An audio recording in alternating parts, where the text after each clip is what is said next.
Hello friends, कैसे हैं आप।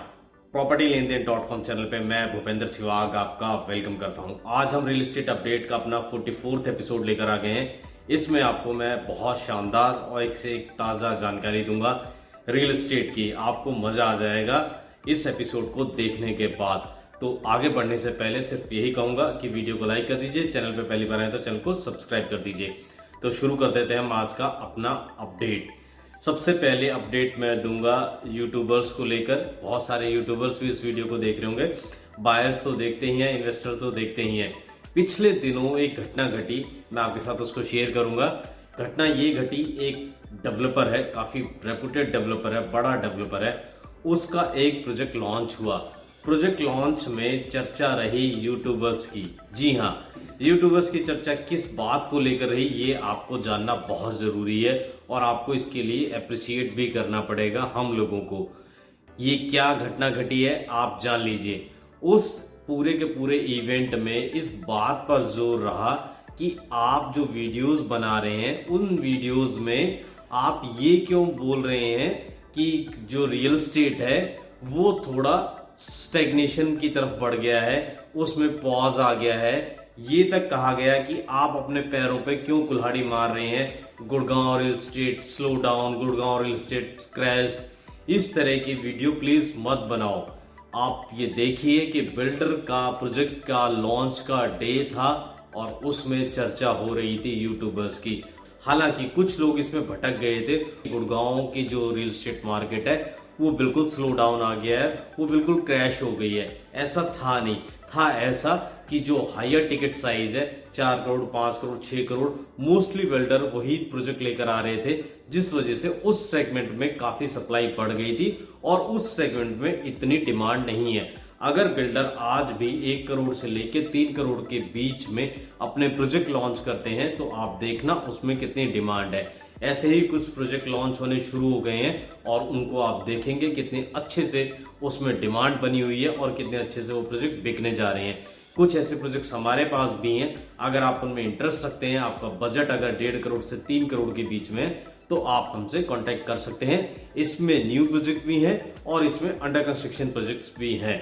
तो ये कहने का मतलब था, मुझे लगता है कि बिल्डर भी यही कहना चाह रहा होगा कि आप सीधे सीधे ये मत कहिए कि रियल एस्टेट मार्केट क्रैश कर गई है। थोड़ा सा शब्दों का चयन ठीक रखिए, पर आपको ये चीज बोलना चाहिए कि हाँ, जो जैसी चीजें हैं वो चीजें हम आपके सामने रखने की कोशिश करते हैं। अब हम पढ़ लेते हैं अपनी एक और अपडेट पे। ये अपडेट भी गुड़गांव से है। इस अपडेट में मैं आपको बताऊंगा गुड़गांव के एक डेवलपर ने अपने प्रोजेक्ट्स में ट्रांसफर बंद कर दिए हैं। वजह क्या है, वजह आप जान लीजिए। मार्केट में जो चल रही है चर्चा वही मैं आपके सामने लेकर आया हूँ। चर्चा ये है कि उसके जो प्रोजेक्ट्स में नई इन्वेंट्री थी वो नहीं बिक रही थी, वो बहुत कम बिक रही थी और ज़्यादातर उसकी जो प्रोजेक्ट्स की यूनिट्स हैं वो रीसेल में बिक रही थी, क्योंकि रीसेल में हमेशा 20 से 30% आपको कम प्राइस में चीज़ें मिल जाती हैं। तो बिल्डर ने अपना ट्रांसफ़र का जो सिस्टम था उसको बंद कर दिया। अपने प्रोजेक्ट्स में जो ट्रांसफ़र करता था यूनिट्स उसको बंद कर दिया ताकि उसकी जो नई यूनिट है वो सेल हो। ये फैसला बिल्डर का कैसा है आप बताइएगा ज़रूर। ऐसा होना चाहिए कि नहीं होना चाहिए ये आपके ऊपर मैं छोड़ देता हूँ, इसको आपको कमेंट में बताना है। अब पढ़ लेते हैं हम अपनी एक और अपडेट पर। ये अपडेट है शाहरुख खान के बेटे को लेकर। जी हाँ, शाहरुख खान का बेटा आर्यन खान आप लोगों को पता है किस लिए फेमस हुआ था, उसके साथ एक केस हो गया था। लेकिन आज हम बात करेंगे शाहरुख खान के बेटे आर्यन खान की कि रियल एस्टेट में उसने कहाँ इन्वेस्टमेंट की है। शाहरुख खान के बेटे आर्यन खान ने दिल्ली में 2 फ्लोर बाय किए हैं, Panchsheel park area south Delhi में। यहाँ पर उसने 37 करोड़ रुपीज में ये प्रॉपर्टी बाय की है। अब हम पढ़ लेते हैं अपनी अगली अपडेट पर। अगली अपडेट में भी बहुत कॉन्ट्राडिक्टरी चल रही है मार्केट में। एक इंडिया का बहुत बड़ा प्रॉपर्टी का पोर्टल है और उस प्रॉपर्टी के पोर्टल के सीईओ हैं, उनका कहना है कि इंडिया का जो रियल एस्टेट मार्केट है उसमें प्राइस इतनी तेजी से बढ़ते जा रहे हैं कि आने वाले टाइम में ये एक बबल की तरफ जा सकती है। और इस स्टेटमेंट से बिल्कुल कॉन्ट्राडिक्टरी स्टेटमेंट आया है डीएलएफ की तरफ से। डीएलएफ का कहना है किसी भी तरह का कोई स्लो डाउन नहीं है और हम आने वाले टाइम में 1 लाख करोड़ रुपए के प्रोजेक्ट लॉन्च करेंगे। और हाल फिलहाल में ही डीएलएफ 40 से 50 करोड़ रुपए का विला गोवा में लॉन्च करने जा रहा है। उसके बाद गोल्ड कोस्ट रोड में फेज 5 में भी उनका कैमेलिया से ज्यादा लग्जरी प्रोजेक्ट आने वाला है। पंचकुला में भी आपको देखने को मिलेगा और पिरवाना उनके जो 2 लॉन्च हो चुके हैं उसमें भी आपको इस साल के आखिरी में या अगले साल के फर्स्ट क्वार्टर में इनके लॉन्चेस देखने को मिलेगा। तो इंडस्ट्री के 2 अलग अलग लोग हैं, अलग अलग स्टेटमेंट हैं। इसी तरह हमारे यहाँ भी जो यूट्यूब पर आपको लोग दिखते हैं उनकी भी आपको अलग अलग स्टेटमेंट देखने को मिल जाती है। तो अब हम बढ़ लेते हैं अपनी अगली अपडेट पे। अगली अपडेट पे हम बात करेंगे मुंबई की। जी हाँ, आप लोगों को पता है सेबी की तरफ से जो नॉन रेगुलेटेड इन्फ्लुएंसर्स हैं उन पे रोक लगाई गई है कि वो इस तरह से शेयर मार्केट को लेके प्रमोशन वगैरह नहीं कर सकते हैं। बहुत दिनों से ये डिमांड भी उठ रही है कि प्रॉपर्टी में जो रियल एस्टेट के इन्फ्लुएंसर्स हैं उनके ऊपर भी किसी न किसी तरह का रेगुलेशन होना चाहिए।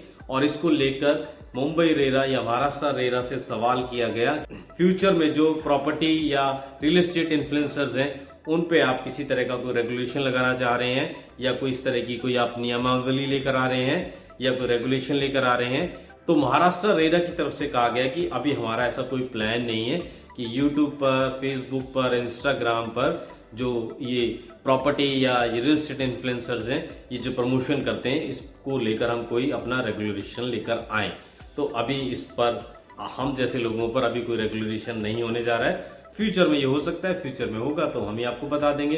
अब हम बात कर लेते हैं न्यू लॉन्चेस पे। आप लोगों ने देखा होगा कि बहुत सारे न्यू लॉन्चेस एक के बाद एक आ रहे हैं, लेकिन ये जो रियल एस्टेट इन्फ्लुएंसर्स हैं इसमें मैं बात करूंगा जो थोड़े से जिनके पास सब्सक्राइबर हैं। किसके पास कम सब्सक्राइबर हैं तो मैं उनको किसी तरह से डिमोटिवेट या उनकी डिसरिस्पेक्ट नहीं कर रहा, बट जिनके पास ज्यादा सब्सक्राइबर हैं मतलब वो ज्यादा इन्फ्लुएंस कर सकते हैं। मेरा सिर्फ कहने का मतलब है वो लोग ऐसे किसी प्रोजेक्ट को प्रमोट नहीं कर रहे हैं। ज्यादातर लोग, मैं सबकी बात नहीं करूंगा, जहां पर उन्हें लगता है कि वो प्रोजेक्ट ठीक नहीं है। आप लोगों ने ये देखा होगा, नोटिस करा होगा पिछले कुछ महीनों में कि वो जो प्रोजेक्ट ठीक होते हैं या उनको ठीक लगते हैं या जनरल पब्लिक आपको ठीक लगते हैं वो उन्हीं प्रोजेक्ट को प्रमोट करते हैं। बहुत सारे लोग पहले सीधा सीधा बोल देते थे प्रोजेक्ट अच्छा है कि नहीं अच्छा है, हम भी बोल देते थे, लेकिन अब हमने इस तरह के प्रोजेक्ट्स को अवॉइड करना शुरू कर दिया जिससे जो मैसेज जाना है वो मैसेज चला जाए कि जहां हमारी कन्विक्शन नहीं आती हम उस प्रोजेक्ट को कवर नहीं कर सकते हैं। ये आपके लिए भी एक मैसेज है कि आपको किस प्रोजेक्ट को कंसिडर करना है और किस प्रोजेक्ट को कंसिडर नहीं करना है। इसके साथ साथ एक चीज और मैं यहाँ कहना चाहता हूँ, अब वो टाइम जा चुका है जिस टाइम आप किसी भी प्रोजेक्ट में आंख बंद करके कुछ भी खरीद लेते थे और उसमें आपको आगे जाके अप्रिसिएशन मिलता था, फायदा मिलता था। अब वो टाइम आ चुका है जहां पर आपको हम जैसे लोगों की कदर होगी, हम जैसे प्रोफेशनल लोगों की जो कंसल्टेंट हैं उनकी कदर होगी, क्योंकि अब आपको वही चीजें खरीदनी है, सोच समझ कर बाय करना पड़ेगा। क्योंकि आपने ऐसा वैसा कुछ बाय कर लिया तो आप फंस सकते हैं या आपको बहुत लंबे समय तक उसमें कोई एप्रिसिएशन ना मिले। तो आपको अच्छे से कंसल्ट करके आप प्रॉपर्टी बाय करनी है, उसके लिए आपको हम जैसे लोगों की कंसल्टेंसी फी भी पे करनी पड़ेगी। मैं कल की ही एक बात बता देता हूं, कल मेरे पास एक बहुत लंबा चौड़ा किसी ने मैसेज किया, कोई उन्होंने प्रॉपर्टी XYZ बाय की हुई थी। उन्होंने मेरे से पूछा कि क्या मैंने ये प्रॉपर्टी जो बाय की है ठीक रहेगी या नहीं रहेगी। तो मैंने उनको यही कहा कि आपने जिस ब्रोकर से या जिससे प्रॉपर्टी बाय की है आप उनसे ये सलाह लीजिए, क्योंकि जब आपको खुद ये नहीं पता या आपके ब्रोकर को भी नहीं पता कि ये प्रॉपर्टी आपको जो दी है या आपने जो प्रॉपर्टी अच्छी ली है या जो प्रॉपर्टी आपने ली है वो अच्छी है या नहीं है, तो फिर आप क्यों ये प्रॉपर्टी बाय कर रहे थे। तो अब मैं आपको बता दूं कि आप हम जैसे लोगों की सर्विस ले सकते हैं, हमारी कंसल्टेंसी फी पे करके आप एक प्रोफेशनल एडवाइस ले सकते हैं, और अगर आपको हमारी सर्विस ठीक लगती है तो आप हमसे भी बाय कर सकते हैं। लेकिन जब आप एक अनबायस्ड प्रोफेशनल एडवाइस लेंगे तो आप एक अच्छी प्रॉपर्टी बाय कर पाएंगे। अब हम बढ़ लेते हैं अपनी अगली अपडेट पे। अगली अपडेट में मैं बात करूंगा टीयर 2 सिटी, टीयर 3 सिटीज की। इन सिटीज में पिछले काफी दिनों से रियल एस्टेट में काफी स्लो था, बट पिछले कुछ टाइम से यहाँ पर तेजी देखने को मिल रही है। सिटीज का मैं अगर नाम लूं तो इसमें सोनीपत, पानीपत, रोहतक, बहादुरगढ़, आपका सिद्धार्थ विहार यूपी की तरफ, गाजियाबाद की तरफ मैं बात कर रहा हूँ, वहां पर वेब सिटी, उसके बाद आपका नोएडा, ग्रेटर नोएडा वेस्ट, इन सब जगहों पर आप देखेंगे कि रियल एस्टेट काफी अच्छा कर रहा है। तो टीयर 2, टीयर 3 सिटी की तरफ भी आप अपना फोकस कर सकते हैं अगर आप कोई इन्वेस्टमेंट देख रहे हैं। यहाँ आप कम पैसों में एक अच्छी इन्वेस्टमेंट कर सकते हैं। अब हम बढ़ लेते हैं अपनी अगली अपडेट पर। अगली अपडेट में मैं आपको बताऊं हाई राइज के साथ साथ लोगों ने प्लॉट की तरफ ज़्यादा ध्यान देना शुरू कर दिया है। यही वजह है कि मानेसर जैसे शहर में जहां इंडस्ट्रियल ज़्यादातर यूनिट्स हैं, जहां पर इंडस्ट्रीज बहुत ज़्यादा है, वहां भी प्राइस 90,000 से लेके 1 लाख रुपए को क्रॉस कर चुका है प्लॉट का प्राइस। जी हाँ, तो अगर आप कोई प्लॉट देख रहे हैं तो आप इस तरफ भी ध्यान दे सकते हैं। और इसके अलावा सोहना और गुड़गांव आपके पास ऑप्शन ही ऑप्शन है। तो अगर आप प्लॉट में इंटरेस्ट रखते हैं तो आप इन सिटीज की तरफ ध्यान दे सकते हैं। एक और मैं आपको इंडिकेशन देना चाह रहा हूं कि अक्टूबर के इलेक्शन के बाद हो सकता है कि जो जीटी रोड बेल्ट है या फिर जो सोनीपत रोहतक की तरफ का एरिया है, पानीपत आगे कुरुक्षेत्र पंचकुला तक, उस तरफ आपको एक अलग टाइप की तेजी देखने को मिले इलेक्शन के बाद। तो मैंने आपको एक इंडिकेशन दे दिया है, आप इसका वेट कर सकते हैं। अक्टूबर के बाद आप देख सकते हैं कि तेजी किस तरफ होने जा रही है। एक चीज और मैं आपको यहाँ बताना चाहता हूँ कि जब किसी चीज का बहुत ज्यादा एडवर्टीजमेंट होने लगे कि ये चीज इतनी तेजी से बढ़ रही है और यहाँ पर रेट बढ़ जाएंगे, तो समझ लीजिए वहां पर एग्जिट करने का टाइम आ गया है। जब किसी चीज को लेकर कोई चर्चा नहीं है, कुछ नहीं है, वही एक अच्छा टाइम है उस जगह पर इन्वेस्टमेंट करने का। जब शोर मचने लगता है, इंफॉर्मेशन नॉलेज पब्लिक हो जाती है कि यहाँ पर बहुत तेजी से रेट बढ़ रहे हैं, तो वो टाइम होता है वहां से एग्जिट करने का। तो ये टिप मैंने आपको दे दी है। तो अगली बार आप अगर कोई इन्वेस्टमेंट करने जाए, आप देखें उसका शोर हर जगह मच रहा है, तो वहां पर इन्वेस्टमेंट करने का टाइम जा चुका है। क्योंकि हर जगह आप देखेंगे कि उसका शोर मच रहा है, तो वो इन्फॉर्मेशन पब्लिक हो गई है। जब इन्फॉर्मेशन पब्लिक हो गई है, हर आदमी उस तरफ भागेगा, तो वो टाइम होता है वहां से एग्जिट करने। इसके साथ साथ कई डेवलपर को इस चीज को लेकर भी शिकायत है कि यूट्यूब वालों ने या यूट्यूबर्स ने गुड़गांव के रियल एस्टेट में डर का माहौल बना दिया है, और जिसकी वजह से इन्वेस्टर कुछ पॉज की स्थिति में चला गया है। तो मैं सिर्फ इतना कहना चाहता हूं कि डर का माहौल अगर आपको लगता है ऐसा बनाया गया है, तो आप इस डर के माहौल को तोड़ सकते हैं। आप इस तरह की चीजें लॉन्च कर सकते हैं कि बायर अपने घर में से या इन्वेस्टर अपने घर में से निकलकर पहले की तरह लाइन लगाए और आपसे प्रॉपर्टी बाय करने लगे। मुझे लगता है कि ये डर का माहौल नहीं बनाया है। यहाँ पर इन्वेस्टर थोड़ा पॉज की स्थिति में चला गया है, बायर थोड़ा पॉज की स्थिति में चला गया है। आप अगर कुछ ऐसी चीजें लॉन्च करेंगे जो इन्वेस्टर फ्रेंडली होंगी या बायर को अच्छी लगेंगी, उसके बजट में आएंगी, उसकी पॉकेट फ्रेंडली होंगी, तो दोबारा से बायर बाहर आकर उस तरह से लाइन लगाकर आपकी प्रॉपर्टी बाय करेगा। एक और अपडेट है, पिछले 3 महीने में जो लैंड की डील्स हो रही थी, बहुत सारे बिल्डर जगह जगह लैंड बाय कर रहे थे, वो जो लैंड की डील्स है उसमें भी कमी देखने को मिली है। करीब 57% लैंड की डील में भी कमी आई है। तो सिर्फ जो न्यू लॉन्चेस हैं उसमें कमी नहीं आई है, सिर्फ न्यू लॉन्चेस जो सोल्ड आउट होते थे, लाइन लगती थी, उसमें कमी नहीं आई है, बल्कि जो बिल्डर लैंड बाय कर रहे थे उसमें भी कमी देखने को मिली है।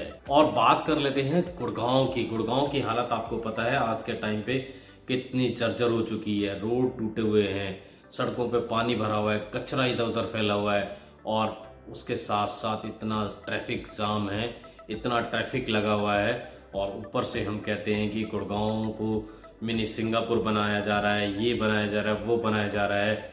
मुझे लगता है कि जो भी अथॉरिटीज़ हैं यहाँ पर, या जो भी लोग हैं यहाँ पर, या जो आने वाली सरकार है, उसको लेकर आपको अपनी आवाज़ उठानी चाहिए, बोलना चाहिए कि हम कम से कम ऐसे शहर में रहने के हकदार तो बिल्कुल नहीं है। हमें कम से कम जो बुनियादी ज़रूरतें हैं, बुनियादी सुविधाएं हैं, मिनिमम अमेनिटीज़ हैं, वो तो ज़रूर दी जाए। तो इलेक्शन पास आ रहा है, आप अपनी आवाज़ उठाइए, अपनी रेज कीजिए आवाज़, ताकि आपकी आवाज़ एकजुट हो और लोग जो इस शहर को चलाते हैं या जो सरकार चलाती है, और उनके कानों तक ये आवाज़ जाए और इस शहर की जो दशा है और दिशा है उसको सुधारा जाए। आप जहाँ भी जाएंगे वहाँ गंदगी, बदबू, कूड़े के ढेर लगे हुए हैं। तो गुड़गांव की स्थिति को सुधारने के लिए आपको भी अपनी आवाज़ उठानी होगी अपने स्तर पर। इसके साथ साथ एक और अपडेट है। अपडेट ये है, STELT+4 को लेकर आप लोगों को पता होगा सरकार की SOPs आ गई हैं। SOP के साथ साथ गवर्नमेंट की तरफ से वो पोर्टल भी लॉन्च कर दिए गए, जिस पोर्टल पर आप जाके चेक कर सकते हैं कि आप STELT+4 बना सकते हैं अपने प्लॉट पर या नहीं बना सकते हैं। अपनी कॉलोनी आप चेक कर सकते हैं कि STELT+4 में आती है कि नहीं आती है।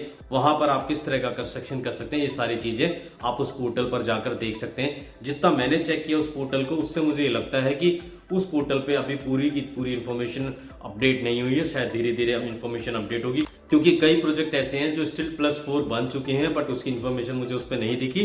तो आप इस चीज को लेकर पैनिक बिल्कुल मत होइएगा कि आपको कोई STELT+4 का वहां पे ना दिखाई दे और आपने कुछ STELT+4 का बाय कर लिया हो। तो अभी उसको अपडेट होने में टाइम लगेगा। इसके साथ साथ एक और बड़ी अपडेट ये आई है कि अब अफोर्डेबल का जो एक केस है सुप्रीम कोर्ट पहुंच गया है, माहिरा से जुड़ा हुआ केस है। उसके साथ साथ उस केस में 10 साल में कितने लाइसेंस दिए गए हैं, कितने पोजीशंस मिले हैं, कोई गड़बड़ी हुई है, उसको लेकर सुप्रीम कोर्ट ने पूरी की पूरी डिटेल मांग ली है। यहाँ पर मैं सिर्फ इतना कहना चाहूँगा कि इस चीज़ को लेकर सुप्रीम कोर्ट आगे किस तरह का रुख लेता है वो चीज़ें आपके सामने बहुत जल्द आ जाएंगी।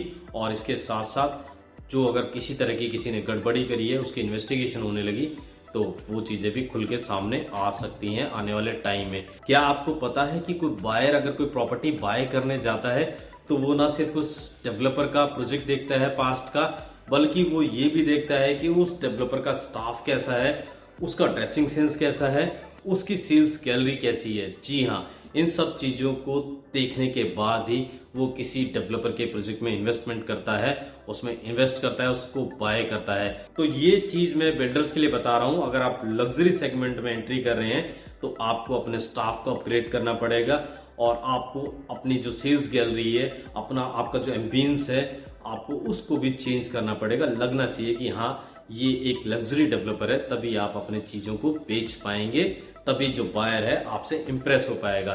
तो ये एक प्रैक्टिकल अपडेट था रियल एस्टेट का, मुझे लगा कि आपके साथ शेयर किया जाए। आपको ये अपडेट कैसा लगा जरूर बताइएगा और इसमें आपको सबसे अच्छा अपडेट क्या लगा वो जरूर बताइएगा और इसको कैसे और इम्प्रूव हम कर सकते हैं इस अपडेट को, और इसमें हमें क्या क्या शामिल करना चाहिए वो भी आप अपना फीडबैक दे सकते हैं। तो आज के रियल एस्टेट के अपडेट को हम यहीं खत्म करते हैं। हम फिर मिलेंगे एक नए अपडेट में, तब तक के लिए दोस्तों थैंक यू, धन्यवाद।